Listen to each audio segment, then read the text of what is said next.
ಓಂ ಶಾಂತಿ. ಇಂದಿನ ದಿನಾಂಕ 9/12/2025. ಪ್ರಾರ್ಥ ಮುರುಳಿ ಬಾಪ್ತಾದ ಮಧುಬನ. ಮಧುರ ಮಕ್ಕಳೇ, ತಂದೆಯು ನಿಮಗೆ ಬೇಅದ್ದಿನ ಆಸ್ತಿಯನ್ನು ಕೊಡಲು ಬಂದಿದ್ದಾರೆ. ಇಂತಹ ಮಧುರ ತಂದೆಯನ್ನು ನೀವು ಪ್ರೀತಿಯಿಂದ ನೆನಪು ಮಾಡಿ, ಆಗ ಪಾವನರಾಗಿ ಬಿಡುತ್ತೀರಿ. ಪ್ರಶ್ನೆ: ವಿನಾಶದ ಸಮಯವು ಎಷ್ಟು ಸಮೀಪಕ್ಕೆ ಬರುತ್ತಾ ಹೋಗುತ್ತದೆಯೋ ಅದರ ಚಿಹ್ನೆಗಳು ಏನಿರುತ್ತದೆ? ಉತ್ತರ: ವಿನಾಶದ ಸಮಯವು ಸಮೀಪಿಸುತ್ತಿದ್ದಂತೆ ಎಲ್ಲರಿಗೂ ನಮ್ಮ ತಂದೆಯು ಬಂದು ಬಿಟ್ಟಿದ್ದಾರೆ ಎಂಬುದು ಅರ್ಥವಾಗುತ್ತಾ ಹೋಗುತ್ತದೆ. ಈಗ ಹೊಸ ಪ್ರಪಂಚದ ಸ್ಥಾಪನೆ ಹಳೆಯ ಪ್ರಪಂಚದ ವಿನಾಶವಾಗಲಿದೆ. ಇದು ಅನೇಕರಿಗೆ ಸಾಕ್ಷಾತ್ಕಾರವಾಗುತ್ತದೆ. ಸನ್ಯಾಸಿಗಳು, ರಾಜರು ಮೊದಲಾದವರಿಗೆ ಜ್ಞಾನವೂ ಸಿಗುತ್ತದೆ. ಬೇಅದ್ದಿನ ತಂದೆಯೂ ಬಂದಿದ್ದಾರೆ, ಅವರೇ ಸದ್ಗತಿಯನ್ನು ಕೊಡುವವರಾಗಿದ್ದಾರೆ ಎಂಬುದನ್ನು ಯಾವಾಗ ಕೇಳುವರೋ ಆಗ ಅನೇಕರು ಬರುವರು. ವಾರ್ತಾಪತ್ರಿಕೆಗಳ ಮೂಲಕ ಅನೇಕರಿಗೆ ಸಂದೇಶ ಸಿಗುವುದು. ನೀವು ಮಕ್ಕಳು ಆತ್ಮ ಅಭಿಮಾನಿಯಾಗುತ್ತಾ ಹೋಗುತ್ತೀರಿ. ಒಬ್ಬ ತಂದೆಯ ನೆನಪಿನಲ್ಲಿ ಅತೀಂದ್ರಿಯ ಸುಖದಲ್ಲಿರುತ್ತೀರಿ. ಗೀತೆ: ಈ ಪಾಪದ ಪ್ರಪಂಚದಿಂದ ನಮ್ಮನ್ನು ದೂರ ಕರೆದುಕೊಂಡು ಹೋಗು. ಓಂ ಶಾಂತಿ. ಆತ್ಮಿಕ ಮಕ್ಕಳೇ ಎಂದು ಯಾರು ಹೇಳುತ್ತಾರೆ ಮತ್ತು ಯಾರಿಗೆ ಹೇಳುತ್ತಾರೆ? ತಂದೆಯು ಪದೇ ಪದೇ ಆತ್ಮಿಕ ಮಕ್ಕಳೇ ಎಂದು ಏಕೆ ಹೇಳುತ್ತಾರೆ? ಏಕೆಂದರೆ ಈಗ ಆತ್ಮಗಳು ಹಿಂತಿರುಗಿ ಹೋಗಬೇಕಾಗಿದೆ. ಮತ್ತೆ ಯಾವಾಗ ಈ ಪ್ರಪಂಚದಲ್ಲಿ ಬರುತ್ತೀರೋ ಆಗ ಸುಖವಿರುತ್ತದೆ. ಆತ್ಮಗಳು ಈ ಶಾಂತಿ ಮತ್ತು ಸುಖದ ಆಸ್ತಿಯನ್ನು ಕಲ್ಪದ ಹಿಂದೆಯೂ ಪಡೆದಿದ್ದೀರಿ.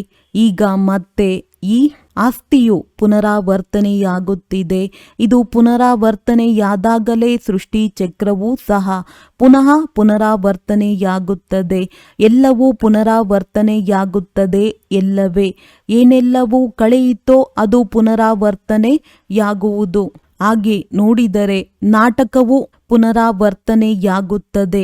ಆದರೆ ಅದರಲ್ಲಿ ಬದಲಾವಣೆ ಮಾಡಬಹುದು.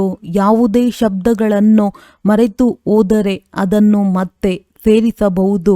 ಇದಕ್ಕೆ ಸಿನಿಮಾ ಎಂದು ಹೇಳಲಾಗುತ್ತದೆ. ಇದರಲ್ಲಿ ಯಾವುದೇ ಬದಲಾವಣೆ ಮಾಡಲು ಸಾಧ್ಯವಿಲ್ಲ. ಇದು ಅನಾದಿ ಮಾಡಿ ಮಾಡಲ್ಪಟ್ಟ ನಾಟಕವಾಗಿದೆ. ಆ ನಾಟಕಕ್ಕೆ ಮಾಡಲ್ಪಟ್ಟದ್ದು ಎಂದು ಹೇಳುವುದಿಲ್ಲ. ಈ ಡ್ರಾಮಾವನ್ನು ತಿಳಿದುಕೊಳ್ಳುವುದರಿಂದ ಮತ್ತೆ ಅದರ ಬಗ್ಗೆಯೂ ಅರ್ಥವಾಗುತ್ತದೆ. ಮಕ್ಕಳಿಗೆ ತಿಳಿದಿದೆ ಯಾವ ನಾಟಕ ಇತ್ಯಾದಿಗಳನ್ನು ನಾವೀಗ ಮಾಡುತ್ತೇವೆಯೋ ಅದೆಲ್ಲವೂ ಅಸತ್ಯವಾಗಿದೆ. ಮಕ್ಕಳಿಗೆ ತಿಳಿದಿದೆ ಯಾವ ನಾಟಕ ಇತ್ಯಾದಿಗಳನ್ನು ನಾವೀಗ ಮಾಡುತ್ತೇವೆಯೋ ಅದೆಲ್ಲವೂ ಅಸತ್ಯವಾಗಿದೆ. ಕಲಿಯುಗದಲ್ಲಿ ಯಾವ ವಸ್ತುಗಳನ್ನು ನೋಡುತ್ತೀರೋ ಅದು ಸತ್ಯಯುಗದಲ್ಲಿರುವುದಿಲ್ಲ. ಸತ್ಯಯುಗದಲ್ಲಿ ಏನೆಲ್ಲವೂ ಆಗಿತ್ತೋ ಅದು ಮತ್ತೆ ಸತ್ಯಯುಗದಲ್ಲಿ ಆಗುವುದು. ಈ ಹದ್ದಿನ ನಾಟಕಗಳು ಪುನಃ ಭಕ್ತಿ ಮಾರ್ಗದಲ್ಲಿ ರಚಿಸಲ್ಪಡುತ್ತವೆ. ಯಾವ ವಸ್ತು ಭಕ್ತಿ ಮಾರ್ಗದಲ್ಲಿ ಇರುತ್ತದೆಯೋ ಅದು ಜ್ಞಾನ ಮಾರ್ಗ ಅರ್ಥಾತ್ ಸತ್ಯಯುಗದಲ್ಲಿರುವುದಿಲ್ಲ. ಅಂದಾಗ ಈಗ ಬೇಹದ್ದಿನ ತಂದೆಯಿಂದ ನೀವು ಆಸ್ತಿಯನ್ನು ಪಡೆಯುತ್ತಿದ್ದೀರಿ. ತಂದೆಯು ತಿಳಿಸಿದ್ದಾರೆ, ಮೊದಲನೆಯದಾಗಿ ಲೌಕಿಕ ತಂದೆಯಿಂದ ಮತ್ತು ಎರಡನೆಯದಾಗಿ ಪಾರಲೌಕಿಕ ತಂದೆಯಿಂದ ಆಸ್ತಿಯು ಸಿಗುತ್ತದೆ. ಬಾಕಿ ಯಾವ ಅಲೌಕಿಕ ಬ್ರಹ್ಮ ತಂದೆ ಇದ್ದಾರೆಯೋ ಅವರಿಂದ ಆಸ್ತಿಯು ಸಿಗುವುದಿಲ್ಲ. ಇವರೂ ಸಹ ಪಾರಲೌಕಿಕ ತಂದೆಯಿಂದಲೇ ಆಸ್ತಿಯನ್ನು ಪಡೆಯುತ್ತಾರೆ. ಈ ಹೊಸ ಪ್ರಪಂಚದ ಆಸ್ತಿಯನ್ನು ಬೇಹದ್ದಿನ ತಂದೆಯೇ ಕೇವಲ ಇವರ ಮೂಲಕ ಕೊಡುತ್ತಾರೆ. ಇವರ ಮೂಲಕ ದತ್ತು ಮಾಡಿಕೊಳ್ಳುತ್ತಾರೆ. ಆದ್ದರಿಂದ ಇವರಿಗೆ ತಂದೆ ಎಂದು ಹೇಳುತ್ತೀರಿ. ಭಕ್ತಿ ಮಾರ್ಗದಲ್ಲಿಯೂ ಲೌಕಿಕ ಮತ್ತು ಪಾರಲೌಕಿಕ ಇಬ್ಬರೂ ನೆನಪಿಗೆ ಬರುತ್ತಾರೆ. ಈ ಅಲೌಕಿಕ ತಂದೆಯ ನೆನಪು ಬರುವುದಿಲ್ಲ. ಏಕೆಂದರೆ ಇವರಿಂದ ಯಾವುದೇ ಆಸ್ತಿಯು ಸಿಗುವುದಿಲ್ಲ. ತಂದೆ ಎಂಬ ಶಬ್ದವು ಸರಿಯಾಗಿದೆ. ಆದರೆ ಈ ಬ್ರಹ್ಮರವರೂ ಸಹ ರಚನೆಯಲ್ಲವೇ. ರಚನೆಗೆ ರಚಯಿತನಿಂದ ಆಸ್ತಿಯೂ ಸಿಗುತ್ತದೆ. ನಿಮ್ಮನ್ನೂ ಸಹ ಶಿವ ತಂದೆಯು ರಚಿಸಿದ್ದಾರೆ. ಬ್ರಹ್ಮನನ್ನು ಅವರೇ ರಚಿಸಿದ್ದಾರೆ. ಆಸ್ತಿಯು ರಚಯಿತನಿಂದಲೇ ಸಿಗುತ್ತದೆ. ಅವರು ಬೇಹದ್ದಿನ ತಂದೆಯಾಗಿದ್ದಾರೆ. ಬ್ರಹ್ಮರವರ ಬಳಿ ಬೇಹದ್ದಿನ ಆಸ್ತಿ ಇದೆಯೇ? ತಂದೆಯು ಇವರ ಮೂಲಕ ಕುಳಿತು ತಿಳಿಸುತ್ತಾರೆ.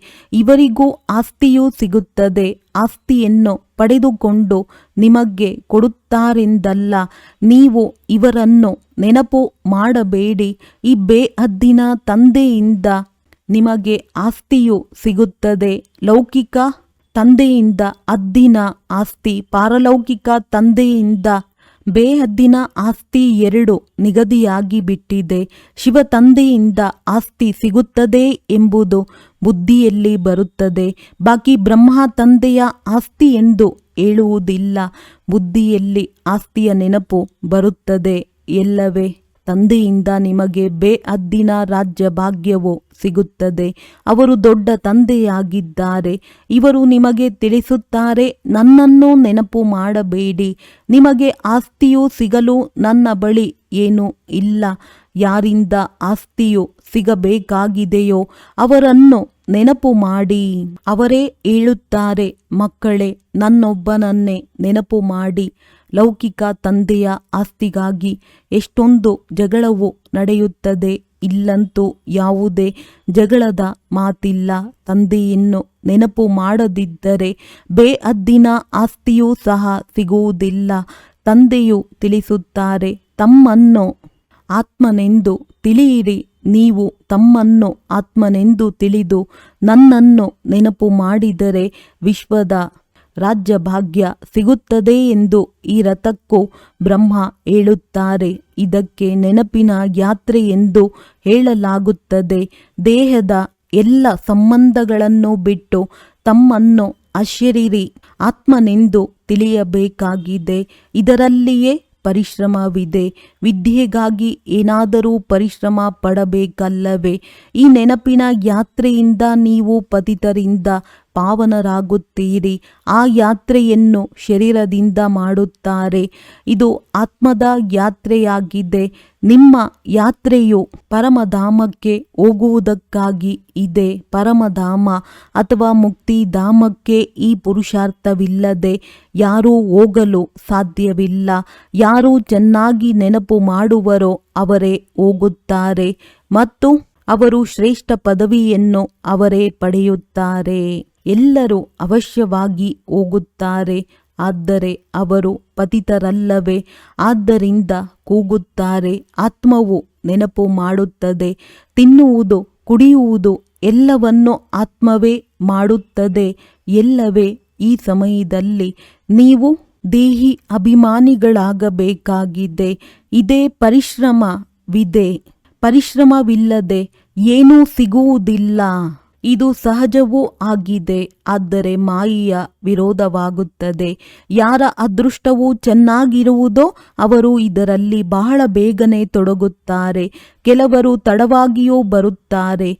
ಒಂದು ವೇಳೆ ಬುದ್ಧಿಯಲ್ಲಿ ಇದು ಸರಿಯಾಗಿ ಕುಳಿತುಕೊಂಡರೆ ನಾನು ಈ ಆತ್ಮಿಕ ಯಾತ್ರೆಯಲ್ಲಿಯೇ ತೊಡಗಿಬಿಡುತ್ತೇನೆಂದು ಹೇಳುತ್ತಾರೆ. ಈ ರೀತಿ ತೀವ್ರ ವೇಗದಿಂದ ತೊಡಗುವುದಾದರೆ ಅಂಥವರು ಬಹಳ ಚೆನ್ನಾಗಿ ಓಡಬಲ್ಲರು. ಮನೆಯಲ್ಲಿದ್ದರೂ ಸಹ ಇದು ಬಹಳ ಒಳ್ಳೆಯ ಮಾತೆಂದು ಬುದ್ಧಿಯಲ್ಲಿ ಬರುತ್ತದೆ. ನಾನು ತನ್ನನ್ನು ಆತ್ಮನೆಂದು ತಿಳಿದು ಪತಿತ ಪಾವನ ತಂದೆಯನ್ನು ನೆನಪು ಮಾಡುತ್ತೇನೆ. ತಂದೆಯ ಆದೇಶದಂತೆ ನಡೆದಿದ್ದೇ ಆದರೆ ಪಾವನರಾಗಬಹುದು. ಅವಶ್ಯವಾಗಿ ಆಗುತ್ತೀರಿ. ಪುರುಷಾರ್ಥದ ಮೇಲೆ ಅವಲಂಬಿಸಿದೆ. ಇದು ಬಹಳ ಸಹಜವೂ ಆಗಿದೆ. ಭಕ್ತಿ ಮಾರ್ಗದಲ್ಲಂತೂ ಬಹಳ ಪರಿಶ್ರಮವಿರುತ್ತದೆ.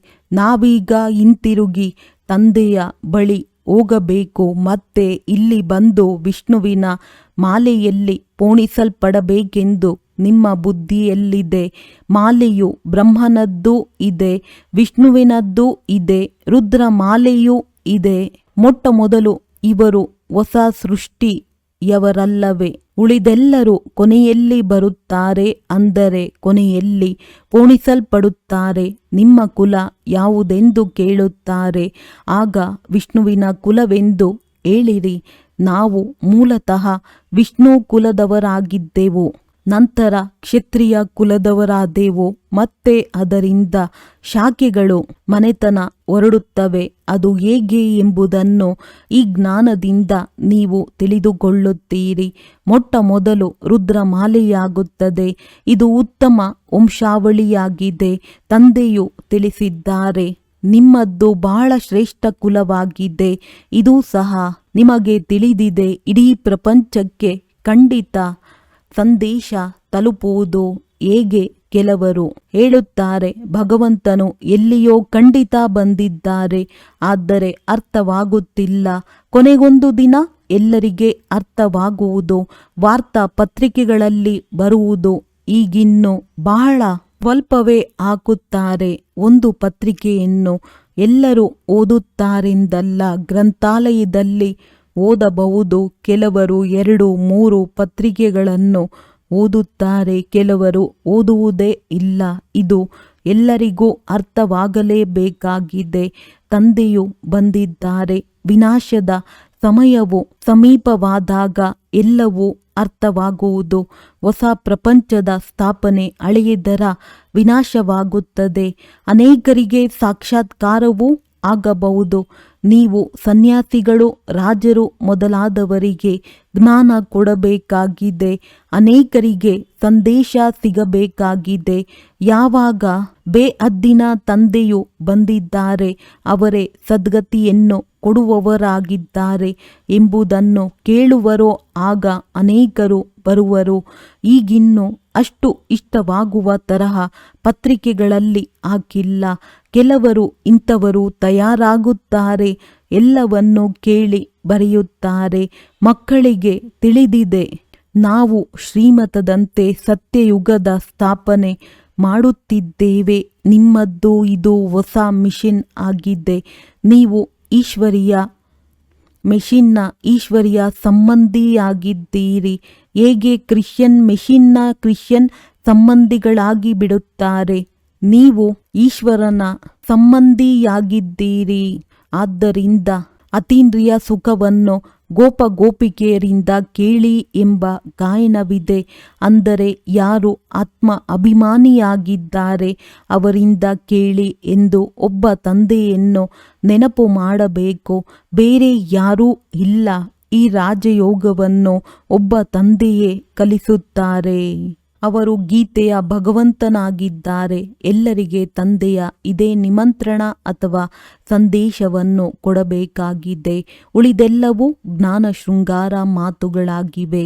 ಈ ಚಿತ್ರಗಳೆಲ್ಲವೂ ಜ್ಞಾನದ ಶೃಂಗಾರವಾಗಿದೆ, ಭಕ್ತಿಯದಲ್ಲ. ಇವನ್ನು ಮನುಷ್ಯರಿಗೆ ತಿಳಿಸುವುದಕ್ಕಾಗಿ ಮಾಡಿಸಿದ್ದಾರೆ. ಈ ಚಿತ್ರಗಳೆಲ್ಲವೂ ಪ್ರಾಯಲೋಪವಾಗಿ ಬಿಡುತ್ತವೆ. ಕೇವಲ ಜ್ಞಾನವು ಆತ್ಮದಲ್ಲಿ ಉಳಿಯುತ್ತದೆ. ತಂದೆಗೂ ಈ ಜ್ಞಾನವಿದೆ, ಡ್ರಾಮಾದಲ್ಲಿ ನಿಗದಿಯಾಗಿದೆ. ನೀವೀಗ ಭಕ್ತಿ ಮಾರ್ಗವನ್ನು ಪಾರು ಮಾಡಿ ಜ್ಞಾನ ಮಾರ್ಗದಲ್ಲಿ ಬಂದಿದ್ದೀರಿ. ನಿಮಗೆ ತಿಳಿದಿದೆ, ನಾವಾತ್ಮರಲ್ಲಿ ಈ ಪಾತ್ರವು ನಡೆಯುತ್ತಿದೆ. ನಿಗದಿಯಾಗಿತ್ತು. ಈಗ ಪುನಃ ನಾವು ತಂದೆಯಿಂದ ರಾಜಯೋಗವನ್ನು ಕಲಿಯುತ್ತಿದ್ದೇವೆ. ತಂದೆಯೇ ಬಂದು ಈ ಜ್ಞಾನವನ್ನು ಕೊಡಬೇಕಾಗಿತ್ತು. ಆತ್ಮದಲ್ಲಿ ನಿಗದಿಯಾಗಿದೆ. ಅಲ್ಲಿ ಹೋಗಿ ತಲುಪುತ್ತೇವೆ. ನಂತರ ಹೊಸ ಪ್ರಪಂಚದ ಪಾತ್ರವು ಪುನರಾವರ್ತನೆಯಾಗುವುದು. ಆತ್ಮದ ಇಡೀ ರೆಕಾರ್ಡನ್ನು ಈ ಸಮಯದಲ್ಲಿ ಆದಿಯಿಂದ ಅಂತ್ಯದವರೆಗೆ ನೀವು ಅರಿತುಕೊಂಡಿದ್ದೀರಿ. ಮತ್ತೆ ಇದೆಲ್ಲವೂ ನಿಂತು ಹೋಗುತ್ತದೆ. ಭಕ್ತಿ ಮಾರ್ಗದ ಪಾತ್ರವು ನಿಂತು ಹೋಗುವುದು. ನಂತರ ಸತ್ಯಯುಗದಲ್ಲಿ ನಿಮ್ಮದು ಯಾವ ಪಾತ್ರ ನಡೆದಿತ್ತೋ ಅದೇ ನಡೆಯುವುದು. ಏನಾಗುವುದು ಎಂಬುದನ್ನು ತಂದೆಯು ತಿಳಿಸುವುದಿಲ್ಲ. ಏನೆಲ್ಲವೂ ಹಿಂದೆ ಆಗಿತ್ತೋ ಅದೇ ಆಗುವುದು. ಸತ್ಯಯುಗವು ಹೊಸ ಪ್ರಪಂಚವಾಗಿದೆ. ಅವಶ್ಯವಾಗಿ ಅಲ್ಲಿ ಎಲ್ಲವೂ ಹೊಸ ಸತೋಪ್ರಧಾನ ಮತ್ತು ಸಸ್ತ ಆಗಿರುವುದು. ಕಲ್ಪದ ಹಿಂದೆ ಏನೆಲ್ಲವೂ ಇತ್ತೋ ಅದೇ ಇರುವುದು. ನೋಡುತ್ತೀರಿ, ಈ ಲಕ್ಷ್ಮೀನಾರಾಯಣರಿಗೆ ಎಷ್ಟೊಂದು ಸುಖವಿದೆ. ಹಣ ವಜ್ರ ರತ್ನಗಳು ಎಷ್ಟೊಂದಿರುತ್ತದೆ. ಹಣವಿದ್ದರೆ ಸುಖವೂ ಇರುತ್ತದೆ. ಅದನ್ನು ಇಲ್ಲಿ ನೀವು ಹೋಲಿಸಿ ನೋಡಬಹುದು. ಸತ್ಯಯುಗದಲ್ಲಿ ಇದು ಸಾಧ್ಯವಿಲ್ಲ. ಇಲ್ಲಿಯ ಮಾತುಗಳೆಲ್ಲವೂ ಅಲ್ಲಿ ಮರೆತು ಹೋಗುತ್ತದೆ. ಇವು ಹೊಸ ಮಾತುಗಳಾಗಿವೆ. ಇವನ್ನು ತಂದೆಯೇ ಮಕ್ಕಳಿಗೆ ತಿಳಿಸುತ್ತಾರೆ. ಆತ್ಮಗಳು ಅಲ್ಲಿಗೆ ಹೋಗಬೇಕಾಗಿದೆ. ಎಲ್ಲಿ ಕಾರೋಬಾರ್ ಎಲ್ಲವೂ ನಿಂತು ಹೋಗುತ್ತದೆ, ಲೆಕ್ಕಾಚಾರಗಳೆಲ್ಲವೂ ಮುಗಿಯುತ್ತದೆ, ರೆಕಾರ್ಡ್ ಪೂರ್ಣವಾಗುತ್ತದೆ. ಒಂದೇ ರೆಕಾರ್ಡ್ ಬಹಳ ದೊಡ್ಡದಾಗಿರುತ್ತದೆ. ಆದ್ದರಿಂದ ಆತ್ಮವು ಸಹ ಇಷ್ಟೇ ದೊಡ್ಡದಿರಬೇಕು ಎಂದು ಹೇಳುತ್ತಾರೆ. ಆದರೆ ಇಲ್ಲ, ಇಷ್ಟು ಚಿಕ್ಕ ಆತ್ಮನಲ್ಲಿ 84 ಜನ್ಮಗಳ ಪಾತ್ರವಿದೆ. ಆತ್ಮವು ಅವಿನಾಶಿಯಾಗಿದೆ. ಇದಕ್ಕೆ ಕೇವಲ ಅದ್ಭುತವೆಂದೇ ಹೇಳಬಹುದು. ಹೀಗೆ ಆಶ್ಚರ್ಯಕರವಾದ ವಸ್ತು ಮತ್ಯಾವುದು ಇರಲು ಸಾಧ್ಯವಿಲ್ಲ. ಹೀಗೆ ಆಶ್ಚರ್ಯಕರವಾದ ವಸ್ತು ಮತ್ಯಾವುದೂ ಇರಲು ಸಾಧ್ಯವಿಲ್ಲ. ತಂದೆಯ ಪ್ರತಿಯೂ ಹೇಳುತ್ತಾರೆ. ತಂದೆಯು ಸತ್ಯ ತ್ರೇತಾಯುಗದ ಸಮಯದಲ್ಲಿ ವಿಶ್ರಾಂತಿಯಲ್ಲಿರುತ್ತಾರೆ. ನಾವು ಆಲ್ರೌಂಡ್ ಪಾತ್ರವನ್ನಭಿನಯಿಸುತ್ತೇವೆ. ನಮ್ಮದ್ದು ಎಲ್ಲರಿಗಿಂತ ಹೆಚ್ಚಿನ ಪಾತ್ರವಿದೆ. ಆದ್ದರಿಂದ ತಂದೆಯು ಉತ್ತಮ ಆಸ್ತಿಯನ್ನು ಕೊಡುತ್ತಾರೆ. 84 ಜನ್ಮಗಳೂ ಸಹ ನೀವೇ ತೆಗೆದುಕೊಳ್ಳುತ್ತೀರಿ ಎಂದು ಹೇಳುತ್ತಾರೆ. ನಮ್ಮ ಪಾತ್ರವಂತೂ ಈ ರೀತಿ ಇದೆ. ಅದನ್ನು ಮತ್ಯಾರೂ ಅಭಿನಯಿಸಲು ಸಾಧ್ಯವಿಲ್ಲ. ಅದ್ಭುತ ಮಾತುಗಳಲ್ಲವೇ? ಇದು ಸಹ ಅದ್ಭುತವಾಗಿದೆ. ಆತ್ಮಗಳಿಗೆ ತಂದೆಯು ಕುಳಿತು ತಿಳಿಸಿಕೊಡುತ್ತಾರೆ. ಆತ್ಮವು ಸ್ತ್ರೀ ಪುರುಷನಲ್ಲ. ಯಾವಾಗ ಶರೀರ ಧಾರಣೆ ಮಾಡುತ್ತದೆಯೋ ಆಗ ಸ್ತ್ರೀ ಪುರುಷನೆಂದು ಹೇಳಲಾಗುತ್ತದೆ. ಆತ್ಮರೆಲ್ಲರೂ ಮಕ್ಕಳಾಗಿರುವುದರಿಂದ ಸಹೋದರರಾಗುತ್ತೀರಿ. ಅವಶ್ಯವಾಗಿ ಆಸ್ತಿಯನ್ನು ಪಡೆಯಲು ಸಹೋದರರಾಗಿದ್ದೀರಿ. ಆತ್ಮವು ತಂದೆಯ ಮಗುವಲ್ಲವೇ? ತಂದೆಯಿಂದ ಆಸ್ತಿಯನ್ನು ಪಡೆಯುತ್ತೀರಿ. ಆದ್ದರಿಂದ ಆತ್ಮಕ್ಕೆ ಪುರುಷನೆಂದು ಹೇಳುತ್ತಾರೆ. ತಂದೆಯಿಂದ ಆಸ್ತಿಯನ್ನು ಪಡೆಯಲು ಎಲ್ಲ ಆತ್ಮಗಳಿಗೂ ಅಧಿಕಾರವಿದೆ. ಅದಕ್ಕಾಗಿ ತಂದೆಯನ್ನು ನೆನಪು ಮಾಡಬೇಕು. ತಮ್ಮನ್ನು ಆತ್ಮನೆಂದು ತಿಳಿಯಬೇಕಾಗಿದೆ. ನಾವೆಲ್ಲರೂ ಸಹೋದರರಾಗಿದ್ದೇವೆ. ಆತ್ಮವೇ ಆಗಿದೆ. ಅದು ಎಂದೂ ಬದಲಾಗುವುದಿಲ್ಲ. ಕೇವಲ ಒಮ್ಮೆ ಪುರುಷ, ಕೆಲವೊಮ್ಮೆ ಸ್ತ್ರೀಯ ಶರೀರವನ್ನು ತೆಗೆದುಕೊಳ್ಳುತ್ತದೆ. ಇವು ತಿಳಿದುಕೊಳ್ಳುವಂತಹ ಬಹಳ ಕಷ್ಟ ಮಾತುಗಳಾಗಿವೆ. ಇವನ್ನು ಮತ್ಯಾರೂ ತಿಳಿಸಲು ಸಾಧ್ಯವಿಲ್ಲ. ಇವನ್ನು ತಂದೆಯಿಂದ ಅಥವಾ ನೀವು ಮಕ್ಕಳಿಂದಲೇ ಕೇಳಬಹುದಾಗಿದೆ. ತಂದೆಯು ನೀವು ಮಕ್ಕಳೊಂದಿಗೆ ಮಾತನಾಡುತ್ತಾರೆ. ಮೊದಲು ಎಲ್ಲರೊಂದಿಗೆ ಮಿಲನ ಮಾಡುತ್ತಿದ್ದರು. ಹೀಗೆ ಮಾಡುತ್ತಾ ಕೊನೆಗೆ ಯಾರೊಂದಿಗೂ ಮಾತನಾಡುವುದಿಲ್ಲ. ಮಕ್ಕಳು ತಂದೆಯನ್ನು ಪ್ರತ್ಯಕ್ಷ ಮಾಡುವರಲ್ಲವೇ?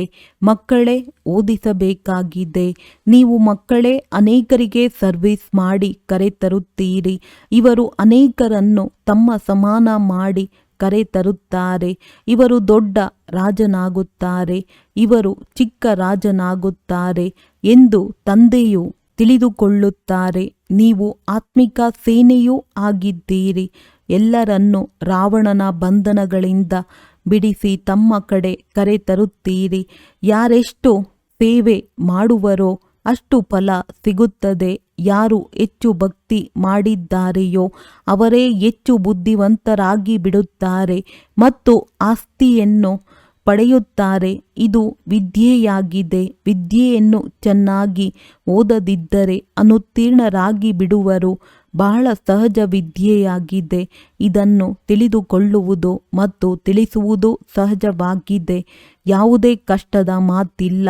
ಆದರೆ ರಾಜಧಾನಿಯು ಸ್ಥಾಪನೆಯಾಗಬೇಕಾಗಿದೆ. ಅದರಲ್ಲಿ ಎಲ್ಲರೂ ಬೇಕಲ್ಲವೇ? ಅದರಲ್ಲಿ ನಾವು ಶ್ರೇಷ್ಠ ಪದವಿಯನ್ನು ಪಡೆಯಬೇಕೆಂದರೆ ಪುರುಷಾರ್ಥ ಮಾಡಬೇಕಾಗಿದೆ. ಮೃತ್ಯು ಲೋಕದಿಂದ ವರ್ಗಾವಣೆಯಾಗಿ ಅಮರ ಲೋಕದಲ್ಲಿ ಹೋಗಬೇಕಾಗಿದೆ. ಎಷ್ಟು ಓದುವಿರೋ ಅಷ್ಟು ಅಮರಪುರಿಯಲ್ಲಿ ಶ್ರೇಷ್ಠ ಪದವಿಯನ್ನು ಪಡೆಯುತ್ತೀರಿ. ತಂದೆಯನ್ನು ಪ್ರೀತಿಯೂ ಮಾಡಲಾಗುತ್ತದೆ, ಏಕೆಂದರೆ ಇವರು ಬಹಳ ಪ್ರಿಯ ವಸ್ತುವಾಗಿದ್ದಾರೆ. ಪ್ರೀತಿಯ ಸಾಗರನು ಆಗಿದ್ದಾರೆ. ಎಲ್ಲರಿಗೆ ಅವರ ಮೇಲೆ ಏಕರಸ ಪ್ರೀತಿ ಇರುವುದಿಲ್ಲ. ಕೆಲವರು ನೆನಪು ಮಾಡುತ್ತಾರೆ, ಕೆಲವರು ಮಾಡುವುದಿಲ್ಲ. ಕೆಲವರಿಗೆ ತಿಳಿಸಿಕೊಡುವ ನಶೆ ಇರುತ್ತದೆ ಎಲ್ಲವೇ. ಇದು ಒತ್ತು ಕೊಟ್ಟು ಹೇಳುವ ವಿಷಯವಾಗಿದೆ. ಯಾರಿಗೆ ಆಗಲಿ ಇದನ್ನು ತಿಳಿಸಿ. ಇದು ವಿಶ್ವವಿದ್ಯಾಲಯವಾಗಿದೆ, ಆತ್ಮಿಕ ವಿದ್ಯೆಯಾಗಿದೆ. ಇಂತಹ ಚಿತ್ರಗಳನ್ನು ಮತ್ಯಾವುದೇ ಶಾಲೆಯಲ್ಲಿ ತೋರಿಸಲಾಗುವುದಿಲ್ಲ. ದಿನ ಪ್ರತಿದಿನ ಇನ್ನೂ ಚಿತ್ರಗಳು ತಯಾರಾಗುತ್ತಿರುತ್ತವೆ. ಯಾವುದನ್ನು ಮನುಷ್ಯರು ನೋಡುತ್ತಿದ್ದಂತೆಯೇ ಅರ್ಥವಾಗಿ ಬಿಡುವುದು. ಏಣಿಯ ಚಿತ್ರವು ಬಹಳ ಚೆನ್ನಾಗಿದೆ, ಆದರೆ ದೇವತಾ ಧರ್ಮದವರಲ್ಲವೆಂದರೆ ಅವರಿಗೆ ಅರ್ಥವಾಗುವುದಿಲ್ಲ. ಯಾರು ಈ ಕುಲದವರಾಗಿರುವರೋ ಅವರಿಗೆ ಬಾಣವು ನಾಟುವುದು. ಯಾರು ನಮ್ಮ ದೇವತಾ ಧರ್ಮದ ಎಲೆಗಳಾಗಿರುವರೋ ಅವರೇ ಬರುತ್ತಾರೆ. ನಿಮಗೂ ಸಹ ಇದು ಅನುಭವವಾಗುತ್ತದೆ. ಇವರು ಬಹಳ ರುಚಿಯಿಂದ ಕೇಳುತ್ತಿದ್ದಾರೆಂದು. ಕೆಲವರಂತೂ ಹಾಗೆಯೇ ಹೊರಟು ಹೋಗುತ್ತಾರೆ. ದಿನ ಪ್ರತಿದಿನ ಮಕ್ಕಳಿಗೆ ಹೊಸ ಹೊಸ ಮಾತುಗಳನ್ನು ತಿಳಿಸುತ್ತಿರುತ್ತಾರೆ. ನಿಮಗೆ ಸರ್ವೀಸಿನ ಉಮಂಗವಿರಬೇಕು. ಯಾರು ಸರ್ವೀಸಿನಲ್ಲಿ ತತ್ಪರರಾಗಿರುವರೋ ಅವರೇ ಹೃದಯವನ್ನೇರುತ್ತಾರೆ ಮತ್ತು ಸಿಂಹಾಸನವನ್ನೇರುತ್ತಾರೆ. ಮುಂದೆ ಹೋದಂತೆ ನಿಮಗೆ ಎಲ್ಲವೂ ಸಾಕ್ಷಾತ್ಕಾರವಾಗುತ್ತಿರುತ್ತದೆ. ನೀವು ಆ ಖುಷಿಯಲ್ಲಿ ಇರುತ್ತೀರಿ. ಪ್ರಪಂಚದಲ್ಲಂತೂ ಬಹಳ ಹಾಹಾಕಾರವಾಗಲಿದೆ. ರಕ್ತದ ನದಿಗಳು ಹರಿಯುವವು. ಸಾಹಸವಂತರಾಗಿ ಸರ್ವೀಸ್ ಮಾಡುವವರು ಎಂದು ಹಸಿವಿನಿಂದ ಸಾಯುವುದಿಲ್ಲ. ಆದರೆ ಇಲ್ಲಂತೂ ನೀವು ವನವಾಸದಲ್ಲಿರಬೇಕಾಗಿದೆ. ಸತ್ಯಯುಗದಲ್ಲಿ ಸುಖ ಸಿಗುವುದು. ಕನ್ಯೆಯನ್ನು ವನವಾಸದಲ್ಲಿ ಕೂರಿಸುತ್ತಾರಲ್ಲವೇ? ಮಾವನ ಮನೆಗೆ ಹೋಗಿ ಹೆಚ್ಚು ಶೃಂಗರಿತವಾಗುತ್ತಾಳೆ. ನೀವೂ ಸಹ ಮಾವನ ಮನೆಗೆ ಸ್ವರ್ಗ ಹೋಗುತ್ತೀರಿ. ಆದ್ದರಿಂದ ಆ ನಶೆ ಇರುತ್ತದೆ. ಅದು ಸುಖಧಾಮವಾಗಿದೆ. ಒಳ್ಳೆಯದು. ಮಧುರಾತಿ ಮಧುರ ಅಗಲಿ ಹೋಗಿ ಮರಳಿ ಸಿಕ್ಕಿರುವ ಮಕ್ಕಳ ಪ್ರತಿ ಮಾತ್ಪಿತಾ ಬಾಪ್ದಾದಾರವರ ನೆನಪು, ಪ್ರೀತಿ ಹಾಗೂ ಸುಪ್ರಭಾತ. ಆತ್ಮಿಕ ಮಕ್ಕಳಿಗೆ ಆತ್ಮಿಕ ತಂದೆಯ ನಮಸ್ತೆ. ಧಾರಣೆಗಾಗಿ ಮುಖ್ಯ ಸಾರ. ಮಾಲೆಯಲ್ಲಿ ಪೋಣಿಸಲ್ಪಡಲು ಆತ್ಮ ಅಭಿಮಾನಿಯಾಗಿ ತೀವ್ರ ವೇಗದಿಂದ ನೆನಪಿನ ಯಾತ್ರೆ ಮಾಡಬೇಕಾಗಿದೆ. ತಂದೆಯ ಆದೇಶದಂತೆ ನಡೆದು ಪಾವನರಾಗಬೇಕಾಗಿದೆ. ತಂದೆಯ ಪರಿಚಯ ಕೊಟ್ಟು ಅನೇಕರನ್ನು ತಮ್ಮ ಸಮಾನ ಮಾಡಿಕೊಳ್ಳುವ ಸೇವೆ ಮಾಡಬೇಕಾಗಿದೆ. ಇಲ್ಲಿ ವನವಾಸದಲ್ಲಿರಬೇಕು. ಅಂತಿಮ ಹಾಹಾಕಾರದ ದೃಶ್ಯವನ್ನು ನೋಡಲು ಮಹಾವೀರರಾಗಬೇಕಾಗಿದೆ. ವರದಾನ. ಬಂಧನಗಳ ಪಂಜರವನ್ನು ಮುರಿದುಕೊಂಡು ಜೀವನ್ಮುಕ್ತ ಸ್ಥಿತಿಯ ಅನುಭವ ಮಾಡುವಂತಹ ಸತ್ಯವಾದ ಟ್ರಸ್ಟಿ ಭವ. ಶರೀರದ ಹಾಗೂ ಸಂಬಂಧದ ಬಂಧನವೇ ಪಂಜರವಾಗಿದೆ. ಜವಾಬ್ದಾರಿ ನಿಭಾಯಿಸುವುದನ್ನು ಸಹ ನಿಮಿತ್ತ ಮಾತ್ರ ನಿಭಾಯಿಸಬೇಕು, ಸೆಳೆತದಿಂದಲ್ಲ. ಆಗ ಹೇಳಲಾಗುವುದು ನಿರ್ಬಂಧನ. ಯಾರು ಟ್ರಸ್ಟಿಯಾಗಿರುತ್ತಾ ನಡೆಯುತ್ತಾರೆ ಅವರೇ ನಿರ್ಬಂಧನರಾಗಿದ್ದಾರೆ. ಒಂದು ವೇಳೆ ಯಾವುದಾದರೂ ನನ್ನತನವಿದ್ದಲ್ಲಿ ಪಂಜರದೊಳಗಿರುವಿರಿ. ಈಗ ಪಂಜರದ ಮೈನ ಅಕ್ಕಿಯಿಂದ ಫರಿಷ್ಠ ಆಗಿದ್ದೀರಿ. ಆದ್ದರಿಂದ ಎಲ್ಲೂ ಸ್ವಲ್ಪವೂ ಸಹ ಬಂಧನ ಇರಬಾರದು. ಮನಸ್ಸಿನ ಬಂಧನವನ್ನು ಇಲ್ಲ. ಏನು ಮಾಡುವುದು, ಹೇಗೆ ಮಾಡುವುದು ಇಚ್ಛೆ ಪಡುವೆ, ಆದರೂ ಆಗುತ್ತಿಲ್ಲ. ಇದು ಸಹ ಮನಸ್ಸಿನ ಬಂಧನವಾಗಿದೆ. ಯಾವಾಗ ಮರುಜೀವ ಆದಿರಿ ಆಗ ಎಲ್ಲ ಪ್ರಕಾರದ ಬಂಧನ ಸಮಾಪ್ತಿ. ಸದಾ ಜೀವನ್ ಮುಕ್ತ ಸ್ಥಿತಿಯ ಅನುಭವ ಆಗುತ್ತಿರಬೇಕು. ಸ್ಲೋಗನ್.